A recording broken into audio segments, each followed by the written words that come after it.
Bienvenue dans les énergies de la nouvelle lune du 27 mai 2025 en Gémeaux. Vous êtes sur Tarot Vivant. Merci pour vos likes, merci pour vos commentaires et vos partages. Au niveau des énergies de la nouvelle lune, on a eu deux cartes et pas des moindres, le battleur et le mat, qui sont l'ouverture et la fermeture du tarot. Qu'est-ce que ça nous dit? Qu'il y a une idée de peut-être de réinitialisation. C'est-à-dire qu'on est à l'aube de nouveaux projets, on est à l'aube d'un nouveau démarrage, tout en étant en clôture.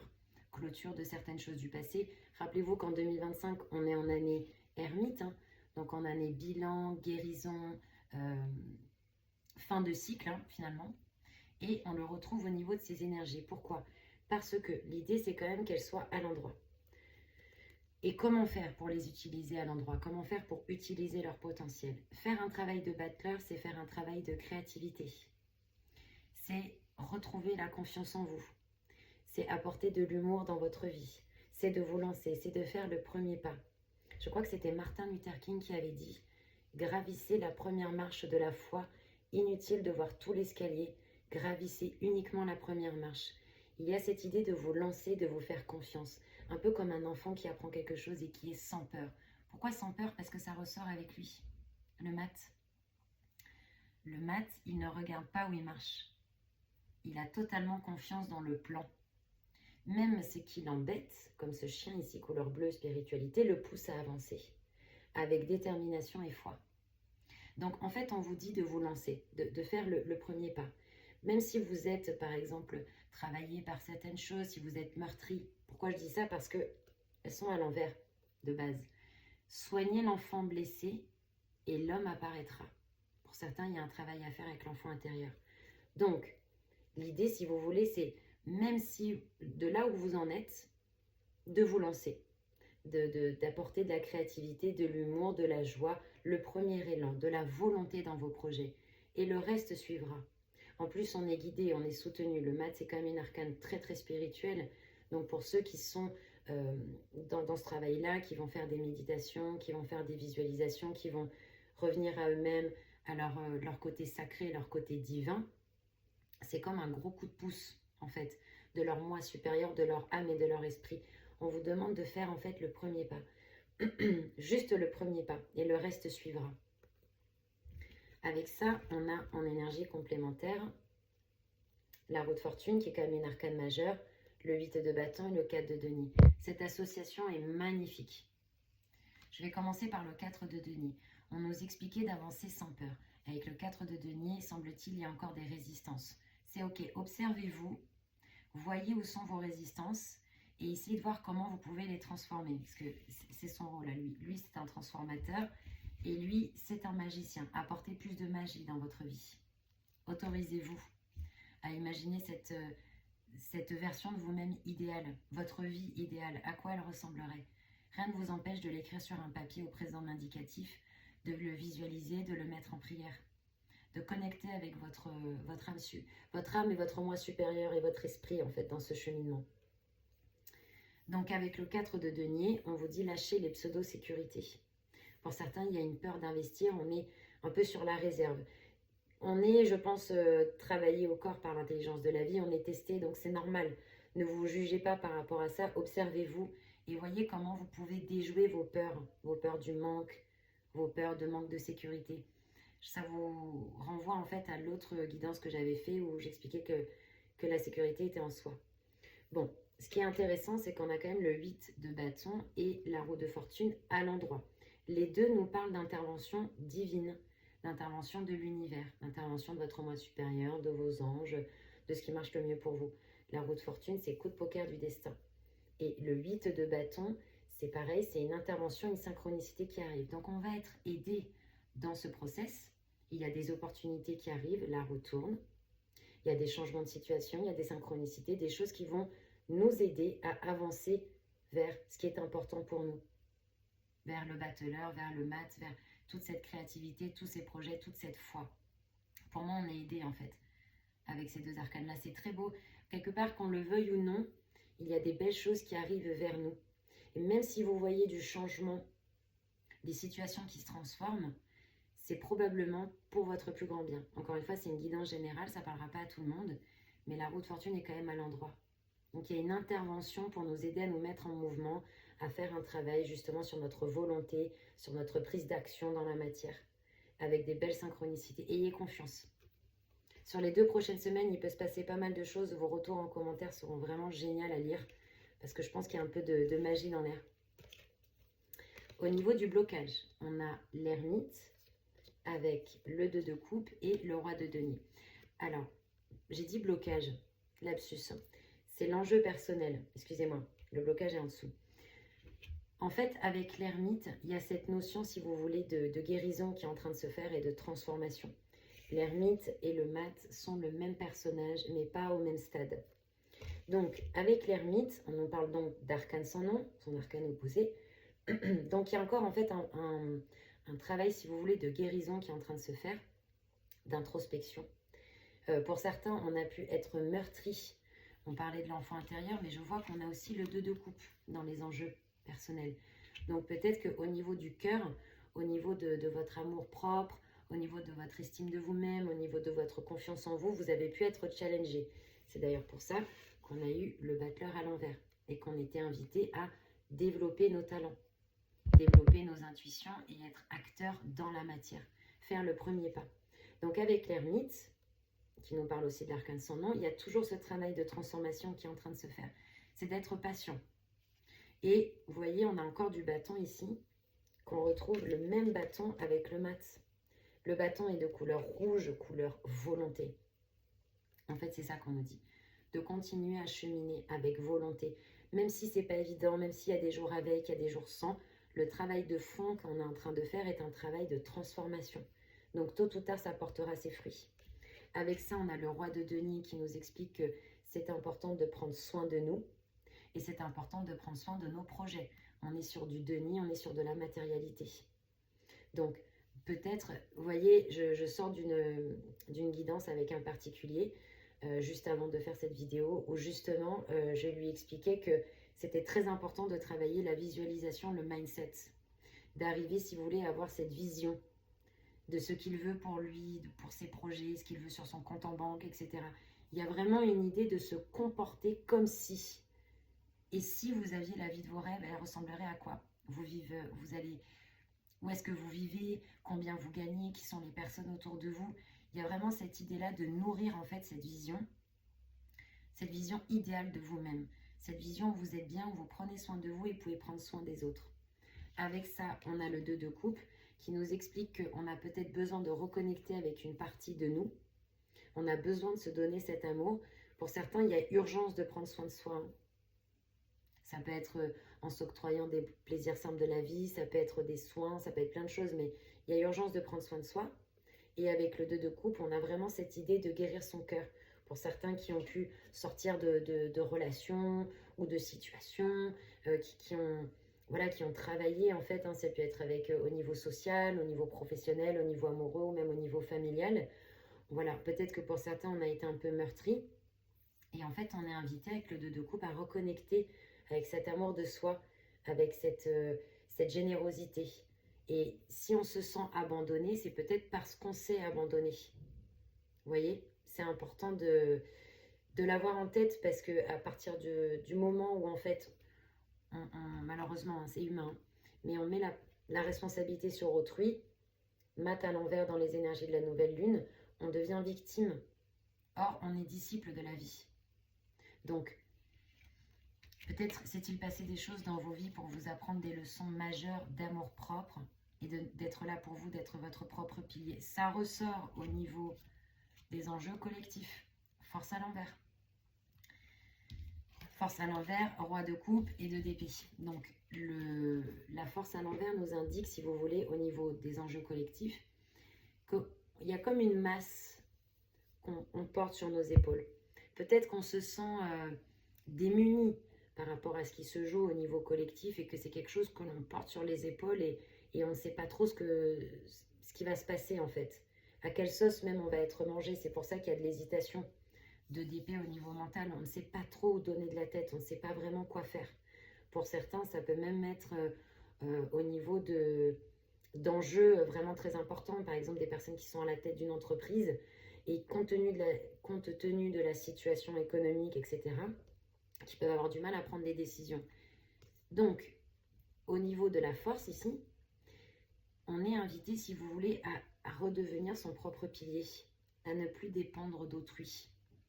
C'est-à-dire qu'on a une responsabilité à titre personnel dans ce qui se passe. Et on nous invite à être stable, à être ancré. Ça fait un miroir en fait avec le battleur ici. Parce que les deux cartes nous parlent d'ancrage.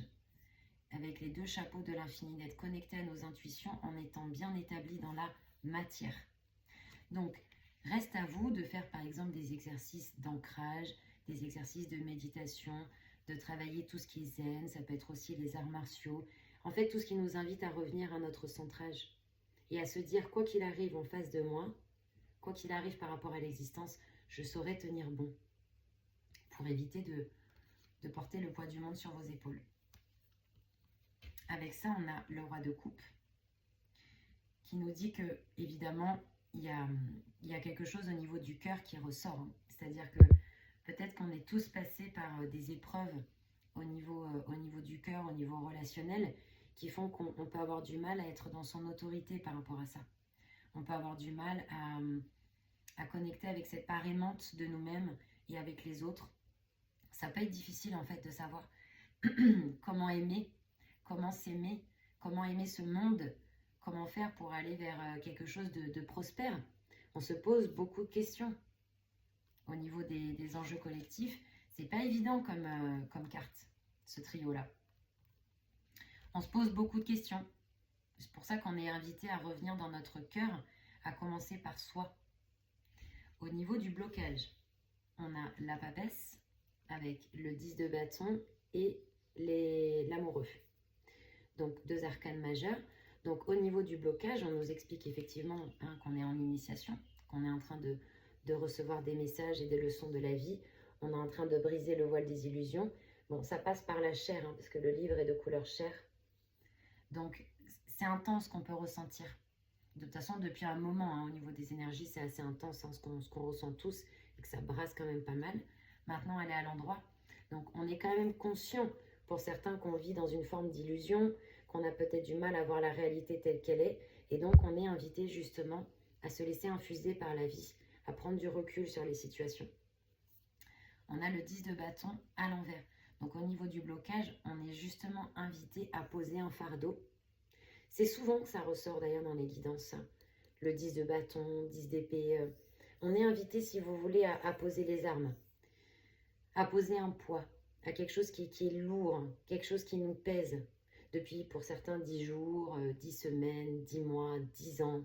Il y a vraiment cette idée de poser un fardeau, quelque chose qui nous pèse et qui, en fait, nous coupe de notre créativité. C'est vrai que si on ne sait pas trop où on va, ça peut être difficile d'être créatif, d'être spontané. Pour autant, on est invité à aller creuser en nous et de reconnecter avec cette créativité, de faire les choses peut-être même différemment. Et on sera aidé dans ça. Et avec ça, on a l'amoureux et à l'endroit. Donc, au niveau du blocage, ce que ça peut nous signifier, encore une fois, c'est que cette espèce de problème de positionnement, en fait, où on peut avoir du mal. Je crois qu'on l'a eu déjà dans les énergies de la pleine lune il y a 2 semaines, où on a du mal à voir les signes, on a du mal à prendre conscience qu'on est pris en charge, on peut avoir du mal au niveau du positionnement, se poser beaucoup de questions, peut-être qu'on a du mal à relationner, on a du mal à relationner même avec nous-mêmes, à entreprendre un dialogue. En même temps, on est en plein travail, en pleine introspection, et on est justement en train de reconnecter avec ces parties en nous. Pour moi, si vous voulez, dans le tirage, il y a un gros travail de fond. C'est pour ça que je vous encourage à être gentil avec vous-même, à être bienveillant, à être positif, parce que c'est un énorme travail de fond. En fait, la partie avec laquelle on va reconnecter, ça va être de l'acquis après. Il faut encore aller la trouver, il faut aller chercher ses ressources en soi.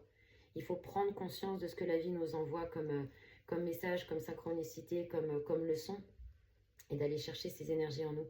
Et une fois qu'on ne se sera pas ou plus abandonné, on sera dans notre plein pouvoir.